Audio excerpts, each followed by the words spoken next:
हिंदी का एग्जाम देने जा रहे हो? अभी रुको। आपको सबसे पहले टाइम मैनेजमेंट करनी है।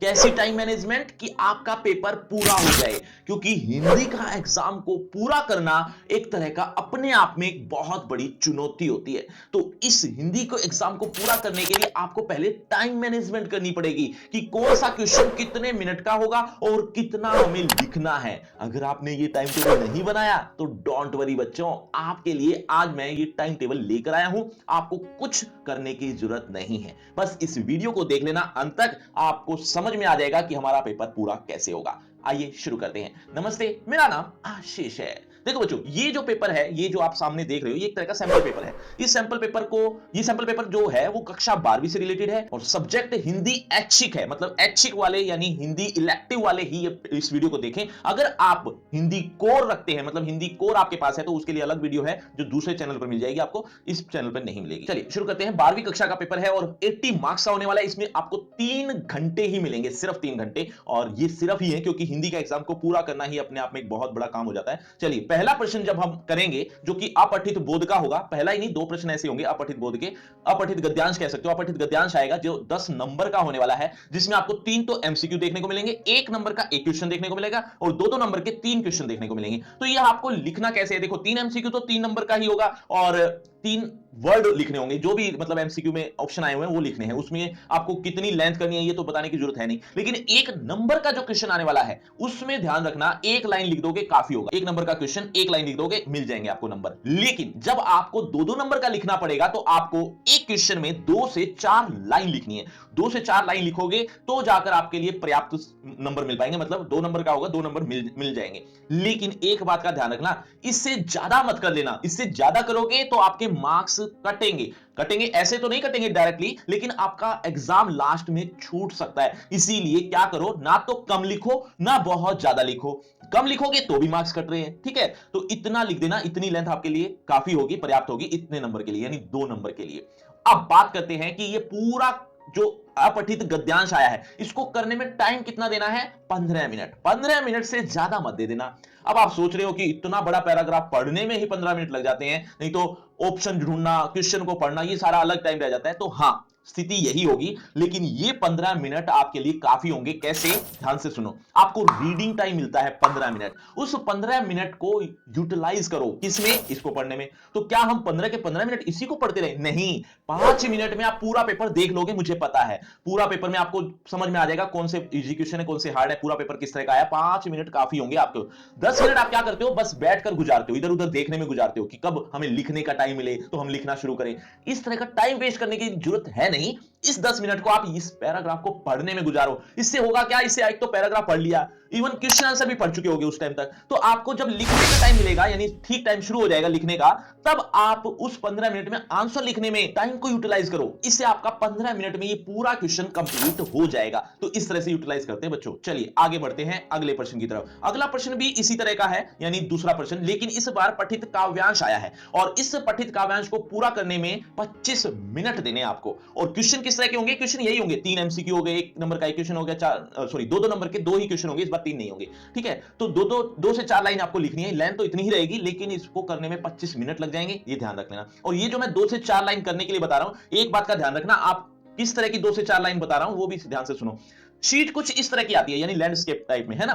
तो ये जो मैं लाइन बना रहा हूं ना, ये 2 लाइन बना दी, इस तरह की 2 लाइन बोल रहा हूं। आपकी 2 लाइन नहीं, आपकी 2 लाइन कब खत्म हो जाएंगी? एक वाक्य लिखा, 1 लाइन खत्म होगी, चाहे वो 1 लाइन आधी लाइन में ही खत्म हो गया। दूसरा वाक्य लिखा, 2 लाइन खत्म होगी। इस तरह की 2 से 4 लाइन नहीं, आपको इस तरह से ये जो मैंने बनाई है ना शीट में, ये पूरी भर जाए, ये 2 लाइन बता रहा हूं, इतना लिखना, तब काम बनेगा आपका। चलिए आगे बढ़ते हैं अगले प्रश्न की तरफ। अगला प्रश्न आएगा तीसरा प्रश्न आता है अभिव्यक्ति और माध्यम से, जिसमें आपको 3 क्वेश्चन देखने को मिलेंगे। तीसरे प्रश्न में अभिव्यक्ति और माध्यम तो खंड ख पूरा ही है, लेकिन तीसरा जो क्वेश्चन है अभिव्यक्ति और माध्यम का, उसमें 3 क्वेश्चन देखने को मिलेंगे। 1 नंबर का एक क्वेश्चन होगा और 2-2 नंबर के 2 क्वेश्चन होंगे। जब 1 नंबर का क्वेश्चन आए तो 1 से 2 लाइन काफी होंगी, जब 2 नंबर का क्वेश्चन आए तो 3 से 4 लाइन काफी होंगी।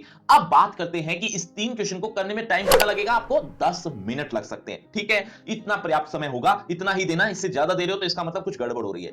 चौथा प्रश्न जो होगा वो भी अभिव्यक्ति और माध्यम से रिलेटेड है, लेकिन इस बार 3-3 नंबर के क्वेश्चन आने वाले हैं, लेकिन करने सिर्फ आपको 2 हैं। इन दोनों क्वेश्चन में एक क्वेश्चन की बात करें तो एक क्वेश्चन में आपको 5 से 6 लाइन लिखनी है। क्यों? क्योंकि इस बार 3 नंबर का क्वेश्चन आने वाला है और मिनट देने आपको 10 मिनट में ये 2 क्वेश्चन आपके लिए पर्याप्त मतलब टाइम पे हो जाएंगे। आप इतना टाइम दे रहे हो, इसका मतलब सही दे रहे हो। अब बात करते हैं जो अगला क्वेश्चन आने वाला है, पांचवा, बहुत इंपॉर्टेंट क्वेश्चन है, इसके बारे में थोड़ा ध्यान से ही सुनना। ये जो पांचवा क्वेश्चन है, ये रचनात्मक लेखन का है, एक तरह का अनुच्छेद लेखन है, एक तरह का निबंध टाइप क्वेश्चन है, जिसमें आपको थोड़ा एक्स्ट्रा लिखना है। 5 नंबर का ये क्वेश्चन आता है, इसमें आपको 1.5 से 2 पेज लिखने हैं, 1.5 से 2 पेज। अभी 1.5 से 2 पेज कौन से हुए, जैसे मैंने अभी शीट बनाई थी, ये एक शीट है, ये एक पेज है, इसी का दूसरी साइड का जो पेज है वो दूसरा पेज है, इसको मैं 1.5 से 2 पेज कह रहा हूं। तो 1.5 से 2 पेज लिखने हैं और 20 मिनट में आपको ये काम करना है। मतलब ये 5 नंबर में इतना लिखोगे तो आपको नंबर मिल जाएंगे, और 20 मिनट देने, इससे ज्यादा टाइम मत दे देना। अब बात आती है कि ये 20 मिनट क्या पर्याप्त होंगे बच्चों? अगर ये आपने लास्ट में उठाया, ये क्वेश्चन आपको लास्ट में ही अटेम्प्ट करना है, ये ध्यान रखना। अगर लास्ट में ये क्वेश्चन उठाया तो ये 20 मिनट पर्याप्त है।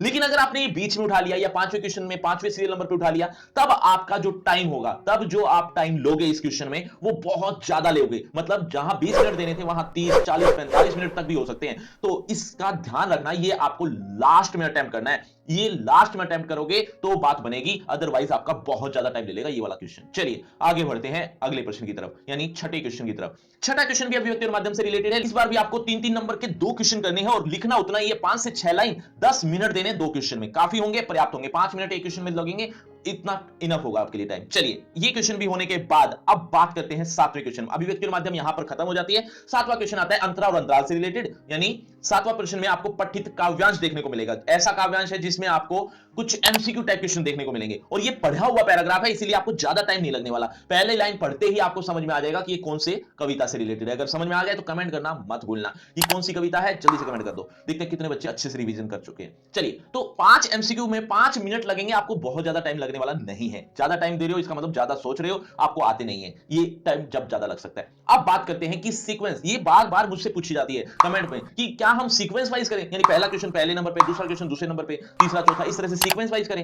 देखो बच्चों, सीक्वेंस के कोई नंबर डिसाइड नहीं है कि अगर आप सीक्वेंस ब्रेक कर दोगे तो नंबर कटेंगे, या सीक्वेंस वाइज करोगे तो ज्यादा नंबर मिलेंगे। लेकिन इतना ध्यान रखना, ब्रेक करो तो थोड़ा सा एक लेवल पे करो। मतलब अगर आप पहले 3 क्वेश्चन पहले कर लेते हो, ठीक है, कर लिए। अब आपका मन है 8वां क्वेश्चन करने का, कर लीजिए, कोई नंबर कटेंगे नहीं। 8वें के बाद 9वां कर लेना, 10वां कर लेना। लेकिन अगर आप ऐसा करते हो, कैसा कि पहले 2 क्वेश्चन किए, 2 के बाद अब आप 8वां उठा ले, 8वां के बाद 5वां उठा रहे हो, 5वें के बाद 15वां क्वेश्चन उठा रहे हो, 15वें के बाद तीसरा उठा लिया। ये क्या हो रहा है? ये एक तरह की सीक्वेंस ब्रेक हो रही है बहुत ज्यादा। इससे आपके मार्क्स कट सकते हैं। अब आप कहोगे कि मार्क्स तो डिसाइड थे ही नहीं, डिसाइड नहीं थे, लेकिन एग्जामिनर बार बार पन्नों को पलट पलट कर फ्रस्ट्रेटेड हो जाता है, और जब फ्रस्ट्रेटेड हो जाएगा ना तो उसका दिमाग खराब हो गया, दिमाग खराब हो गया तो आपका ही दिमाग खराब करेगा वो। मतलब नंबर थोड़े कम आने शुरू हो जाएंगे। जहां आपको 4 नंबर देने चाहिए थे ना, वहां फ्रस्ट्रेटेड एग्जामिनर क्या करेगा, 3.5 ही देगा। अब आप कहां तक उसको चैलेंज कर पाओगे कि उसको वहां पर 4 नंबर देने चाहिए थे या 3.5 क्यों दे दिए, वगैरह वगैरह। बच्चों, उसको फ्रस्ट्रेटेड करने की जरूरत नहीं है। सीक्वेंस ब्रेक करो, लेकिन एक लिमिट के साथ। पहले 3 क्वेश्चन कर दिए, अब 8वां क्वेश्चन करे तो 8वें, 9वां, 10वां, 11वां, इस तरह से 3-4 क्वेश्चन फिर से लगातार कर दिए। इस तरह से सीक्वेंस ब्रेक कर सकते हो, इसमें कोई दिक्कत नहीं होने वाली। चलिए आगे बढ़ते हैं अगले प्रश्न, यानी 8वें प्रश्न की तरफ। 8वां क्वेश्चन जो आएगा वो आएगा आपका काव्य खंड से ही रिलेटेड है। काव्य खंड में 2 प्रश्न आपको करने होंगे, जो कि आपको मिलेंगे 3 में से आपको 2 करने हैं। ये 2 क्वेश्चन 2-2 नंबर के होने वाले हैं। इसमें आपको 4 से 5 लाइन लिखनी है एक क्वेश्चन में, और इसके लिए आपको 10 मिनट ही डिसाइड है। 10 मिनट में आपका ये क्वेश्चन पूरा हो जाएगा। चलिए अगले प्रश्न की तरफ, यानी 9वां क्वेश्चन। 9वां क्वेश्चन सब कुछ वैसा ही है, लेकिन इस बार सप्रसंग व्याख्या करनी है। सप्रसंग व्याख्या करनी है, जिसमें आपको सबसे पहले संदर्भ या प्रसंग लिखना है, यानी दोनों भी लिख सकते हो, ऐसा कोई गड़बड़ नहीं होगी। तीसरे नंबर पर इसकी व्याख्या करनी है, चौथे नंबर पर भावार्थ, और 5वें नंबर पर इसका विशेष। इस तरह से ये हेडिंग्स बनाना, आपके नंबर काफी मिल जाएंगे इस तरह से अगर आप बनाते हो तो। और इसके लिए मतलब इस पूरे प्रश्न को करने के लिए आपको 15 मिनट मिलेंगे, जो कि 6 नंबर का है। 15 मिनट काफी होंगे सप्रसंग व्याख्या करने के लिए। एक बात का और ध्यान रखना, हर प्रश्न को अटेम्प्ट करके आना है, अटेम्प्ट ऑल क्वेश्चन, ये बात ध्यान रखना। अब आप सोच रहे हो कि सर 1-2 क्वेश्चन ऐसे भी मिल जाते हैं जो आते नहीं है। नहीं आते तो कोई बात नहीं, लेकिन लिख के आना उसके बारे में, चाहे लास्ट में लिख देना उसके बारे में, लेकिन लिख कर आना। 80 मार्क्स का पेपर आने वाला है, 80 के 80 मार्क्स आपको अटेम्प्ट करने हैं, 79 भी नहीं होने चाहिए। अगर आपको 2, 3, 4 नंबर का नहीं आता तो अब आप उसमें क्या करो, कुछ भी लिखो, उस चैप्टर से रिलेटेड लिखो, किसी और चैप्टर से, चाहे कुछ भी लिख के आना, लेकिन लिख के आना। हो सके तो उस चैप्टर से रिलेटेड ही लिखना, लेकिन लिख कर आना, जैसे तैसे भी करके आना, लेकिन अटेम्प्ट सारे करके आना। अगर आप नहीं अटेम्प्ट करते, अगर मान लो 5 नंबर का अटेम्प्ट नहीं करके आए, तो अब आपके जो मार्क्स आएंगे वो 75 में से आएंगे, 80 में से नहीं आएंगे, क्योंकि 5 नंबर में तो आपने कुछ लिखा ही नहीं, तो 5 नंबर में तो आपको 0 नंबर ही मिलेंगे।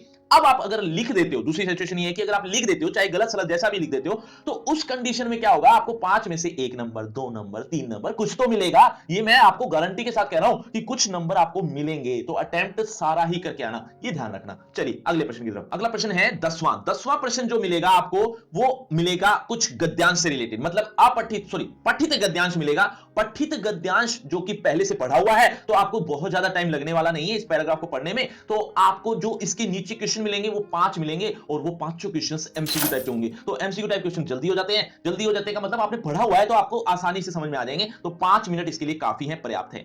चलिए अगले प्रश्न की तरफ, यानी 11वें प्रश्न की तरफ बढ़ते हैं। और 11वां प्रश्न जो आप देख रहे हो वो गद्य खंड से ही रिलेटेड है। इसमें आपको 2 क्वेश्चन मिलेंगे और 2-2 अंक के मिलेंगे, मतलब 3 मिलेंगे लेकिन करने आपको 2 ही है। तो ये 2 क्वेश्चन में, एक क्वेश्चन की बात करें तो 4 से 5 लाइन लिख देना, इतनी काफी होगी। अगले प्रश्न में फिर से 4-5 लाइन, ये दोनों को मिलाकर नहीं बता रहा, ये ध्यान रखना। एक क्वेश्चन में आपको 4 से 5 लाइन लिखनी है, काफी होंगे, और दोनों क्वेश्चन को अटेम्प्ट करने में आपको 10 मिनट लग सकते हैं, काफी होंगे। इससे ज्यादा टाइम दे रहे हो तो इसका मतलब आपका पेपर छूटने के चांसेस बन जाते हैं। अब ये जो आप सैंपल पेपर देख रहे हो, पूरा पेपर, इसका अगर आप सॉल्यूशन चाहते हो तो सॉल्यूशन का वीडियो भी बना चुका हूं सैंपल पेपर के नाम से, उसको आप डिस्क्रिप्शन बॉक्स में देख लीजिए, सबसे ऊपर एक लिंक मिल जाएगा फ्री क्रैश कोर्स के नाम से। उस फ्री क्रैश कोर्स में आपको ये वीडियो भी देखने को मिल जाएगी, तो इसको जरूर देख लेना, यानी इसका सॉल्यूशन। चलिए आगे बात करते हैं अगले प्रश्न की तरफ। 12वां क्वेश्चन, जैसे पैराग्राफ आया था उसकी सप्रसंग व्याख्या की थी, अब की बार गद्य खंड से रिलेटेड पैराग्राफ आएगा, जो जिसकी आपको सप्रसंग व्याख्या करनी है। 6 नंबर का होगा, पॉइंट्स वही, यानी हेडिंग्स वही बनेंगी। इसमें भी आपको 15 मिनट देने हैं, यानी 15 मिनट में आपका ये पूरा अटेम्प्ट हो जाएगा। चलिए अगले प्रश्न, 13वां प्रश्न अगली बुक के लिए, यानी अलग बुक जो आएगी अंतराल की, उससे रिलेटेड है। अंतराल बुक में आपको 3 क्वेश्चंस देखने को मिलेंगे, जिसमें आपको 2 करने हैं, और ये 5-5 अंक के होने वाले हैं, यानी कुछ एक्स्ट्रा लिखना है। कुछ एक्स्ट्रा मतलब 8 से 9 लाइन लिख देना एक क्वेश्चन में, काफी होंगी, इतने में आपको 5 नंबर मिल जाएंगे, लेकिन लिखना क्वेश्चन से रिलेटेड ही। चलिए 20 मिनट आपको देने हैं इस दोनों प्रश्नों के लिए, यानी 10 मिनट एक क्वेश्चन में लग सकते हैं, इतने आपको एक्स्ट्रा ही टाइम दिया जा रहा है हर क्वेश्चन में। ऐसा मत सोचना पता नहीं कैसे होगा, मिल जाएगा आपको इतना टाइम, लगभग आपको इतने टाइम में ये काम कर लेना है। चलिए आगे बढ़ते हैं, अब ध्यान से सुनना, ये कुछ मैं बातें बता रहा हूं। देखो टोटल मिनट 180 मिले थे आपको, 3 घंटे मिले थे, आपने यूज मिनट कितने किए, 170। अगर जिस तरह से मैंने बताया उस तरह से अगर आप करते हो तो 10 मिनट आपके एक्स्ट्रा बच सकते हैं, जो आपका एक रिवीजन टाइम कह सकते हो, कि रिवाइज कर सकते हो, कौन सा क्वेश्चन रह गया, कोई गलती तो नहीं कर दी, इस तरह के 10 मिनट काफी होंगे आपके लिए। तो ये 10 मिनट आप यूटिलाइज कर सकते हो। और अगर आप ये सोच रहे हो कि जो मैं आपको बता रहा हूं उस टाइम पर नहीं हो पाया, मतलब टाइम शॉर्टेज रह गई, तो हम क्या करें। देखो बच्चों, इसके लिए आपको एक चीज करनी है, ध्यान से सुनना।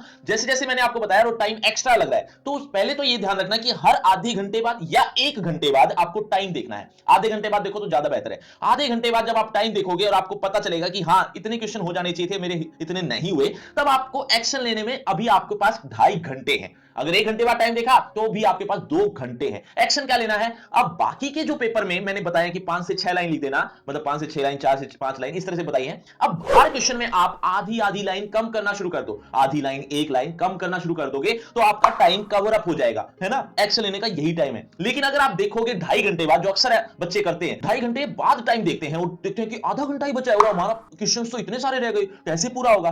तब एक्शन लेने का कोई टाइम नहीं है तुम्हारे पास, कोई फायदा भी नहीं है उसका। अब तो बस जितना हो सकता है लिख दो, इससे कोई फायदा नहीं होना। आपका फायदा तब होगा जब आधे 1 घंटे बाद जब आप टाइम देखोगे और आपको पता चलेगा कि हमारी टाइम अब शॉर्टेज हो गई है, मतलब थोड़ा कम टाइम बचा हुआ है, क्वेश्चन ज्यादा हो जाने चाहिए थे, तब आपका एक्शन लेने का कोई फायदा होगा, आपके पास टाइम भी होगा एक्शन लेने का। तो आप इस तरह से करना, ये ध्यान रखना। अब बात आती है कि क्या हमें ये याद रहेंगे, मतलब एक क्वेश्चन में हमें 10 मिनट देने हैं, दूसरे क्वेश्चन में 5 मिनट देने हैं, फिर 15 मिनट देने हैं, ऐसे हर क्वेश्चन का हम याद करके जाएं। अरे बच्चों, ये याद रखने की जरूरत नहीं है, इससे अच्छा अपना सिलेबस याद रखो, वो बहुत बढ़िया है, इसको याद रखने की जरूरत नहीं है। इसमें सिर्फ इतना याद रखने की जरूरत है कि आप इसको 3 हिस्सों में बांट लो, मतलब 1 घंटे में हमारा कितना पेपर हो जाना चाहिए, मतलब 5 क्वेश्चन हो जाने चाहिए, मान लेते हैं कि 5 क्वेश्चन हो जाने चाहिए, तो 1 घंटे में अगर 5 क्वेश्चन हो गए तो आप समझ जाना कि हमारा हम टाइम पर हैं। दूसरे हिस्से में फिर 1 घंटे का बांट लो कि इस पर हमारे 7 क्वेश्चन हो जाने चाहिए थे, तो 7 क्वेश्चन हो गए या नहीं हो गए। इस तरह से 3 हिस्सों में बांट लोगे, 3-4 हिस्सों में बांट लोगे, वो तो याद रखना आसान है ना। हर क्वेश्चन को 13-15 क्वेश्चन है, 13-15 क्वेश्चन के 13 के 15 क्वेश्चन का टाइम याद रखना बहुत मुश्किल है, और याद रखने की जरूरत भी नहीं है।